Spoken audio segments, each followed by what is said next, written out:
salaamaaleykum chers internautes de Halima TV dal leen ak jàmm seen émission beneen numéro bu bees bu seen émission jotaay ji donc jotaay ji dañ koy reprendre rek ak ci nuñ ko tàmbalee woon bu njëkk ba on reçoit encore une fois le grand DJ Awadi si beneen numéro bu bees bu seen émission jotaay ji comme ni ma ko waxee moom moo nekkoon suñu premier invité ba ñuy lancé émission bi donc tey événement yi ak actualité moo waral ñu ñëw jëlaat ko si reprise u émission bi après un moment de break voilà donc là nous sommes chez lui à Amitié Amitié 2 donc plus précisément studio Sankara donc gis ngeen image yi si ginnaaw ni DJ dafa mel ni il est resté fidèle à ses principes fidèle à sa conviction et surtout ak position yi nga xamante ne que yàgg na ko taxawee par rapport ak combat yu muy mëne DJ ñu ngi lay nuyu.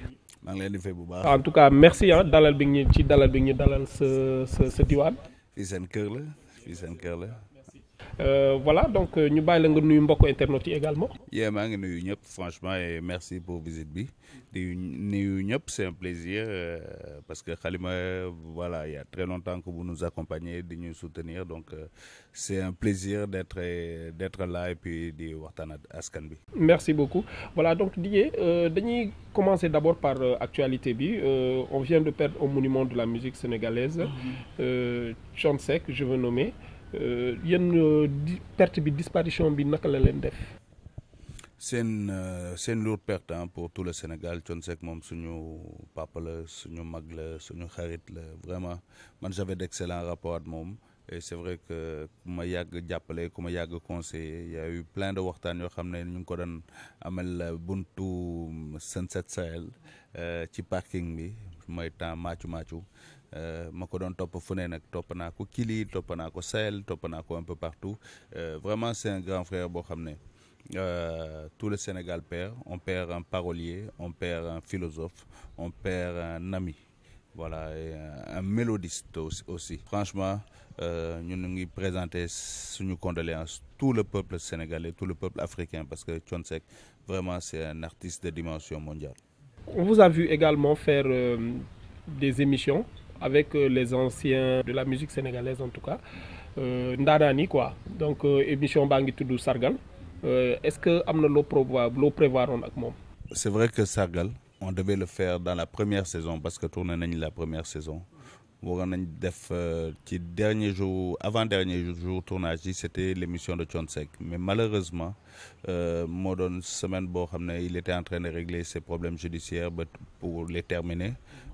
Grâce à Dieu ça s'est très très bien terminé et donc malheureusement mënuloon ñëw ci émission bi mais il m'avait promis petit frère je ferai l'émission donc je me suis promis que même si il n'a pas pu faire l'émission dinaa ko defal sargal boo xam ne defalu ma ko kenn donc maa ngi koy préparer ak sama équipe pour defal ko benn sargal boo xam ne ce sera à la dimension de l'homme parce que je le lui dois am na ñaari affaire yoo xam ne je le lui dois dafa bëggoon ma participer dans son album La CEDEAO en chœur que je fasse 3 morceaux defoon naa benn mu ne ma kañ ngay ñëwaat ma ne ko non père je reviens maa ñëw chaque fois je remettais à demain pas bi dem na donc je lui dois les 2 morceaux là dans son album CEDEAO en chœur et je lui dois aussi ce sargal parce que bëggoon na ko def jusqu'au jeudi soir il m'avait appelé my boy xoolal prochaine fois soo tegee affaire yi wax ma je serai le premier à faire donc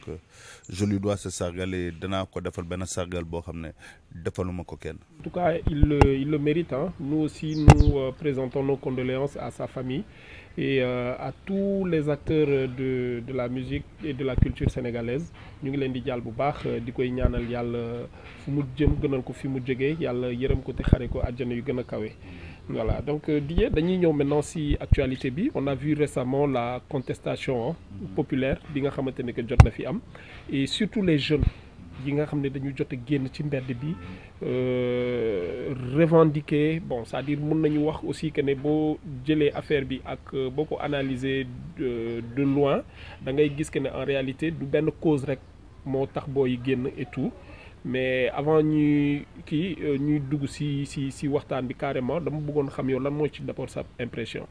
Mon impression c'est l'impression de n'importe quel Sénégalais ñoo ko dundandoo, on était là, on n'était pas ailleurs. Donc il y a eu d'abord le déclencheur. Le déclencheur, c'est cette affaire Ousmane Sonko, accusé de viol. Et quand tu analyses tous les faits, ça ressemble étrangement à un complot. Et soo gisee ne la gendarmerie rasu nga gis justice rasu, tu n'as que des confirmations que ça ressemble étrangement à un complot. Et le peuple, dans sa grande majorité, a un sentiment d'injustice. Donc, il le manifeste. Et tu te rends compte qu'il y a des activistes ici, on les empêche de manifester ce mécontentement. Donc, ça, c'est le déclencheur. Mais derrière, qu'est-ce qu'il y a? Il y a des gens qui sont là depuis 1 an, liggéeyuñu, même avant Covid, taroon na lool, tu vois, même avant le Covid, taroon na loolu. La preuve, on a eu plein de gens qui sont partis en mer, mourir en mer, ñu dem di xam ci jéem a ci mbëkk mi ñu bëri dee nañ ci. Ça veut dire qu'il y a une situation d'extrême pauvreté et de misère, moo tax booy di jël gaal yi. Donc munoo le mal est beaucoup plus profond. Loolu moo tax ma ne l'affaire Sonko, c'est le déclencheur. Mais il y a beaucoup de problèmes. Munoo am 60 à 70% de ta population qui est jeune et tu n'as pas assez de réponses. Waxuma amul réponse, mais je dis il n'y a pas assez de réponses par rapport à cette jeunesse.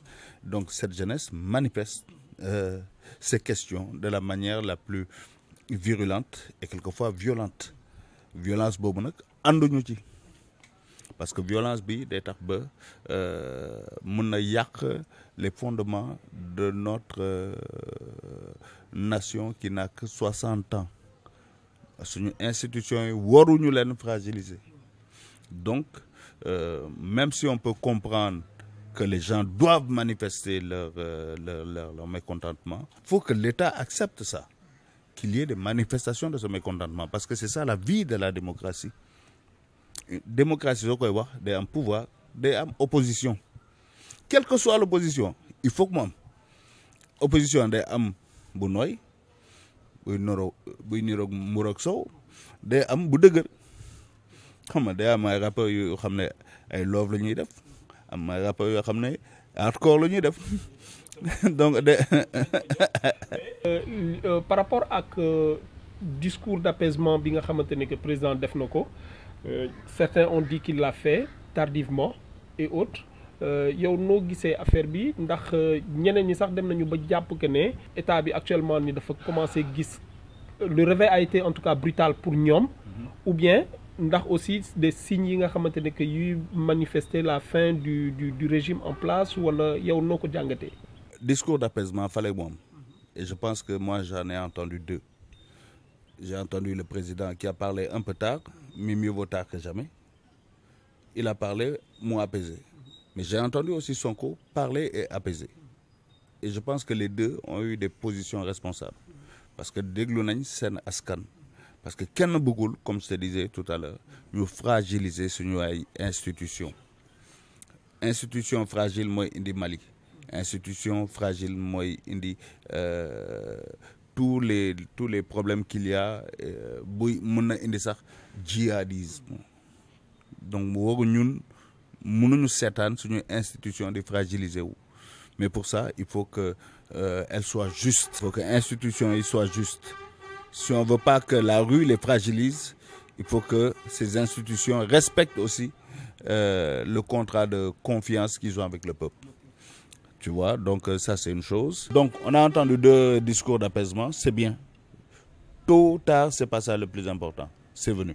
On a vu également rôle bi nga xamante ne que rappeurs yi, les acteurs du mouvement hip-hop joué nañ ko aussi. On a vu le PBS, on a vu pas mal d'artistes yi nga xamante ne quand même ku ci nekk jóg nga non seulement wàcc ci terrain bi, mais gis nañu également gars yi jóg def ay son clip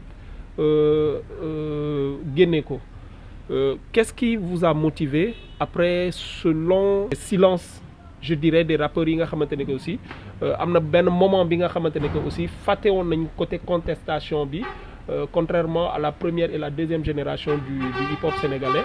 Ñoom dañ daan am foo xamante ne que seen discours dañ ko doon gën a axé beaucoup plus si cadre de vie société bi di teewal askan bi et tout. Donc ñu dem ba benn moment aussi sentir nouvelle génération bi ñoom clash rek lañu nekkee woon et tout mais on a vu quand même un Dip aussi qui a été l'un des premiers rappeurs à faire un clip pour ne pas dire le premier à faire un clip génnee ko si lan moo nekkoon motivation bi. Les gens pensent que la nouvelle génération là ils ne sont pas engagés c'est faux. Dip l'a prouvé.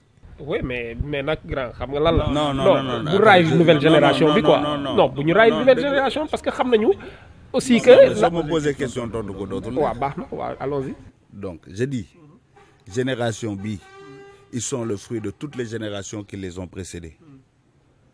Am nañu ego trip comme nous on en avait eu quand on avait leur âge. Am nañu engagement parce qu'ils ont vu que leurs grands frères leurs papes ils sont engagés. Am nañu loolu mu ngi seen ADN. Chaque fois qu'il le faudra les rappeurs sénégalais seront debout. Loolu moo fi ne. Maintenant, il y a des périodes où quand il n'y a pas de raison de contestation, on ne va pas rester là à contester. Je ne vais pas leur dire tous vos textes doivent être engagés. Non, ils parlent des choses de leur génération. Sur les scènes génération, dañu bëgg a béggee mais bàyyi la ñu béggee xale day béggee non bu leen il faut pas que on impose aux boys ce qui se passait en 88 89 92 95 mënuñu leen imposer loolu mais moi pourquoi je suis très content et très fier gis naa des rappeurs yoo xam ne ils ont peut-être moins que l'âge de mon fils ou de ma fille très engagés et qui sont descendus sur le terrain et ça pour moi c'est une fierté. Le rap sénégalais n'a pas perdu son âme. C'est ce que j'ai vu. Parce qu'ils ont beau faire les choses de leur génération et ils doivent faire les choses de leur génération. Avoir les sujets de leur génération. Xale day bégué, xale day fort, xale day qui. Mais xale day conscients. Ils ont montré qu'ils étaient conscients. Et Dip, en tant que nouveau leader, mais est dans son rôle. Il est dans son rôle et il a montré qu'il sait assumer la charge qu'il y a sur ses épaules. Mandé, en tout cas, si j'ai un grand motif de fierté, c'est tous ces boys qui sont sortis. Gis naa Akil, gis naa Dip, gis naa presque ñëpp génne nañ. Nga que ñëpp génne nañ. Tu vois, ça veut dire que One Lyrical ñoom ñëpp génne nañ. Ñëpp génne nañ. Ça veut dire que même su dee ñoom mën nañ clashante seen biir de temps en temps, wuy ma Sénégal su soxla ñëpp a ñàkk. Carrément ok d'accord mais nag grade non mais c'est-à-dire man di ma doon kii parce que en fait mënuñu xam ngeen yéen ba ngeen nekkee seen génération ba ngeen amee xam nga yow da nga yàgg da nga non man yàgguma de gis naa sa sikkim bi gis naa ci béjj yow da nga yàgg mais da ngay nangu boy il faut ñu def yëfu boy wuy ma nu mu tudd boy Diamaguène boy Sénégal boy nu mu tudd Samba Peuzzi tu veux que Samba Peuzzi fasse des trucs de PBS en 95. Non, il va perdre, oui, à faire de Samba Peuzzi taille. Oui, on dit pas le contraire, mais tu verras, ouais, mais non, un rappeur de Glouma. Le rap n'est pas né engagé. Est-ce que tu sais ça? Le rap n'est pas né engagé. Les premiers rappeurs, non, de Glouma. Le rap africain, c'est nous. I can say I am hip-hop. Mais c'est pas ça. Le rap, ça commence à say the hip hop, the habit to the hip hop, you don't stop. Il n'y avait rien d'engagé. Il y a eu des générations qui ont amené l'engagement. Les KRS-One, les Public Enemy, des gens comme ça ont amené l'engagement. The Message, the Grandmaster Flash and Melly Mel, tout ça c'est de l'engagement. Defal nang. PBS, il a fait autant de l'engagement que des morceaux sociaux, que des morceaux aussi on parlait de notre bégué. Quand on parlait de Boulfalé, sur des Boulfalé, amna bégué, amna conscience. Dans le même morceau. Amna bégué, amna conscience. Mais parce que chaque être humain le rap, et tu dis ce que tu vis. Et quand tu vis, tu n'es pas énervé tous les jours. Nit bu la wax man tous les jours damay mer. Koku day fen. Il y a des jours mais da ngay content, il y a des jours tu as envie d'être amoureux. Waouh, oui mais il y a des jours tu as envie de dire à ta femme ouais, je t'aime. De dire à ton enfant je t'aime. Il n'y a pas de honte. Tu vois, le rap, c'est tout ça. Le rap, moi, je ne dis à personne d'être engagé. Il y en a aujourd'hui, le mainstream rap, est-ce qu'il est engagé? Le rap le plus populaire que tu entends, est-ce qu'il est engagé? Non, il ne l'est pas. Maintenant, le MC peut être engagé s'il est conscient de son rôle social et s'il a envie de prendre les risques qui vont avec l'engagement. MCB, c'est ta responsabilité de l'engagement ou pas. De l'engagement civique, patriotique, social. Il y a ban façon engagement. Si tu veux t'engager pour contre la déforestation, il y a si tu veux t'engager pour la démocratie, il y a si tu veux t'engager whatever, mais c'est ta responsabilité. Et il ne faut pas qu'on dise aux rappeurs qu'il n'y a que l'engagement, moi, le vrai rap. Non, le vrai rap, aujourd'hui, il est très vaste. Et la plupart, vous pensez que Booba est engagé? Mais Ego Trip lay jam. Quelquefois, dina chabakal quelques punchlines engagés. Tu vois? Engagement, c'est un choix personnel. Mais il ne faut pas dire aux boys, non, boy, comme en 95, non, PBS, quoi. Oui, bon, PBS, ils ont vécu l'année blanche, l'année invalide. On les a traités de génération malsaine.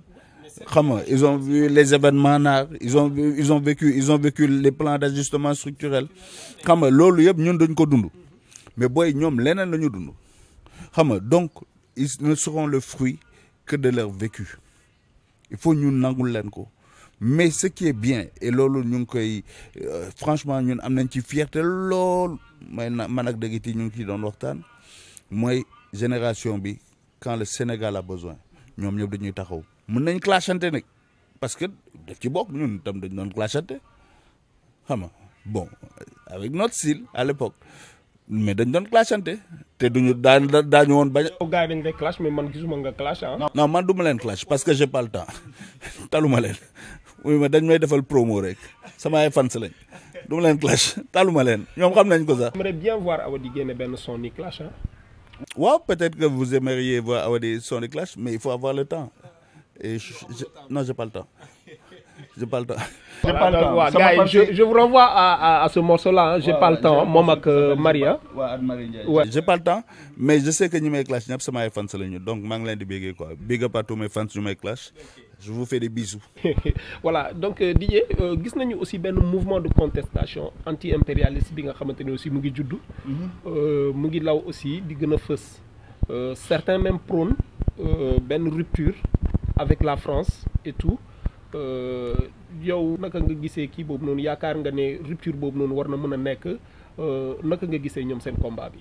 C'est des ruptures anti-système. Moi je ne vais pas mettre le doigt sur la France, sur l'Angleterre, sur les États-Unis. Tout ça participe d'un même système.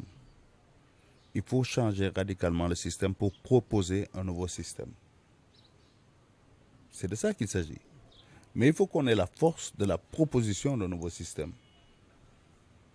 Aujourd'hui, on en est là. Qu'est-ce qu'on propose? Comment on se met ensemble? Comment on s'organise pour proposer un nouveau type de réflexion sur notre avenir? Donc, lolo, le ñu yag prôné, si vous suivez tout ce qu'on dit depuis 31 ans, c'est tout ce qu'on a toujours prôné. Mais on ne pointe pas un seul pays. On pointe tout un système et aussi les agents de ce système qui sont en notre sein. C'est beaucoup plus vaste que de dire, oui, nous, notre seul ennemi, c'est la France. La France fait partie du problème. Certains d'entre nous font partie du problème. Les États-Unis font partie du problème. L'Angleterre fait partie du problème. Certains de notre... on a des bourreaux noirs en notre sein. Et nous aussi, il ne faut pas qu'on se masque, qu'on mette la tête sous terre, qu'on fasse comme l'Autriche pour ne pas voir nous-mêmes notre responsabilité dans ce système. Beaucoup de gens m'ont dit, ouais, en 2000, on pensait qu'il y aurait une révolution. J'ai dit, moi aussi, je l'espérais. En 2012, moi aussi, je l'espérais. Mais j'ai vu que la plupart d'entre nous, ils ont peur de la rupture. Ça s'arrête à la bouche. Nous sommes pour des ruptures franches et radicales, avec des propositions claires pour une autre façon de voir le pays. Quand on dit un autre Sénégal est possible, un autre monde est possible, une autre Afrique est possible, ce n'est pas des mots en l'air. On a des débuts de solutions. Mais des gens comme nous, on ne nous écoute pas. Et donc, à un moment, cette contestation légitime, tu ne peux pas avoir une monnaie coloniale, l'utiliser. Et quand tu veux mettre le débat sur la table, vous n'êtes pas assez mûr. Tu ne peux pas avoir des armées coloniales, tu vois, dans tous nos pays, et ne pas interroger ça. Mais maintenant, il faut faire aussi un distinguo entre les systèmes et les peuples. Les mêmes peuples, le peuple français et le peuple africain. Quand tu vois les gilets jaunes, les manifestations des gilets jaunes, c'est les mêmes manifestants qui étaient là à Dakar. C'est les mêmes manifestants que tu vois en Allemagne. Donc le système-là oppresse autant le prolétariat, excusez-moi d'utiliser les mots de gauche, le prolétariat sénégalais que le prolétariat français. Donc on ne fait pas un problème sur les Français ou bien les Anglais ou les Américains. Ce que tu vas manifester aux États-Unis aussi, on a eu beaucoup de manifestations, ils se battent contre ce système. C'est le même système qui est arrivé à ses limites.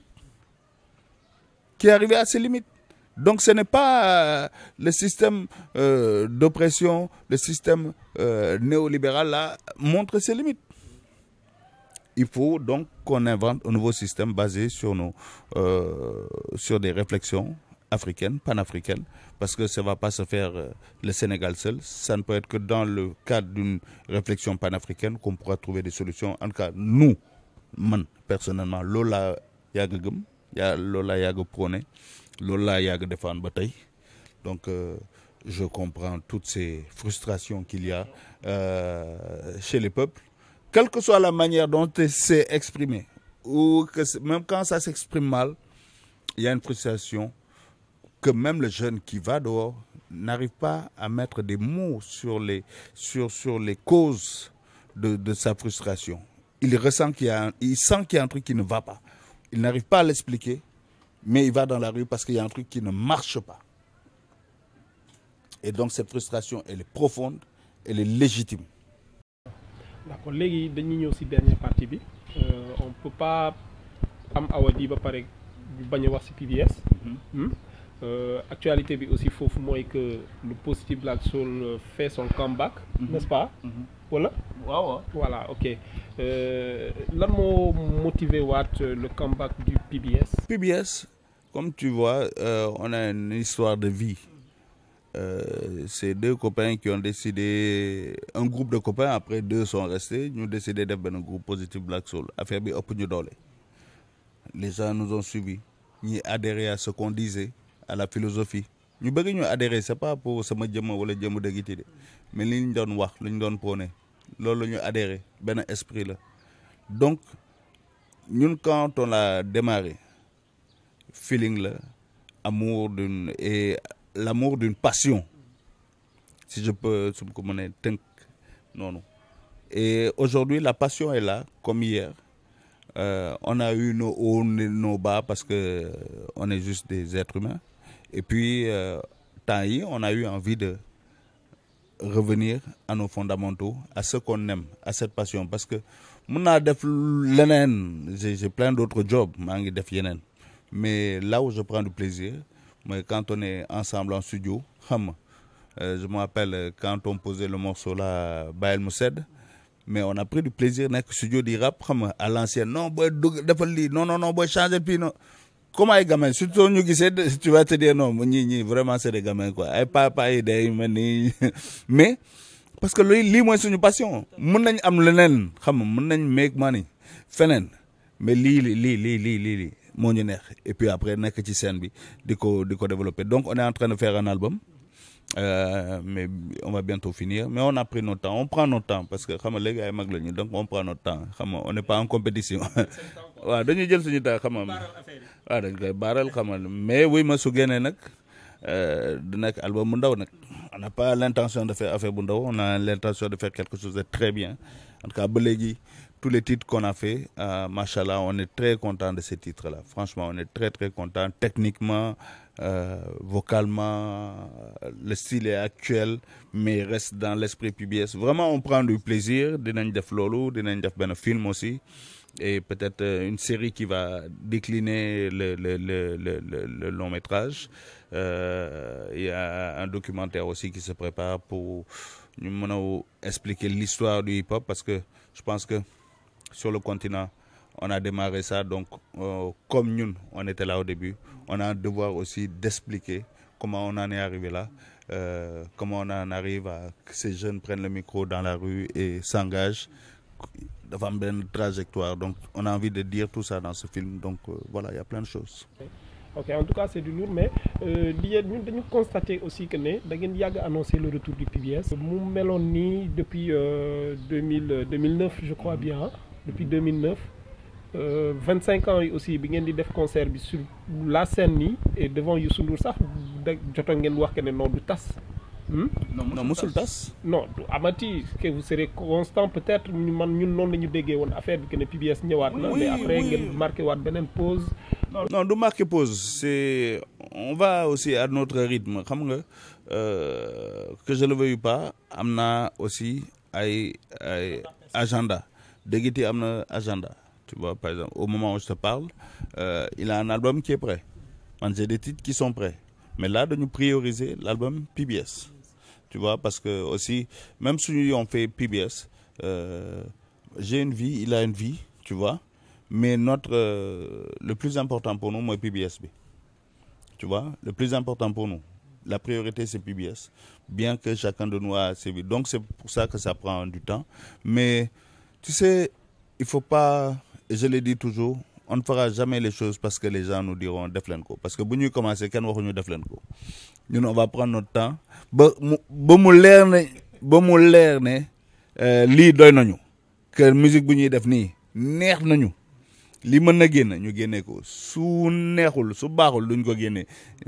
Quand même à notre âge on va génne loo xam ne baaxul gars yi dañu ne non ça va dem leen noppalu.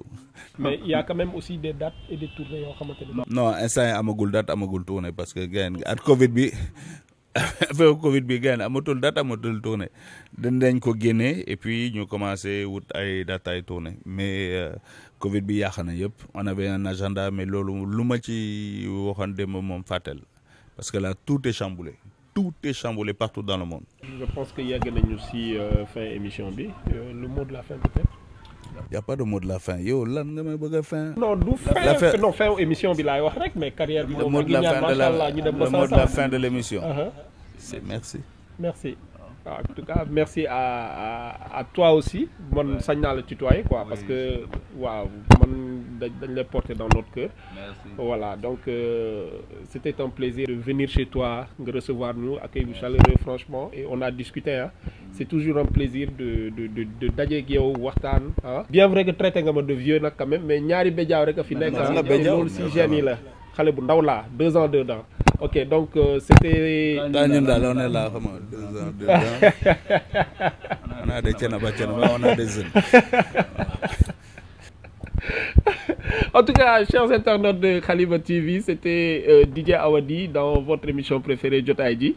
Ñu ngi leen di jox rendez-vous beneen yoon ak beneen numéro ci ak invité bu bees incha allahu rabbi donc Kalde ñu ngi ñëwaat.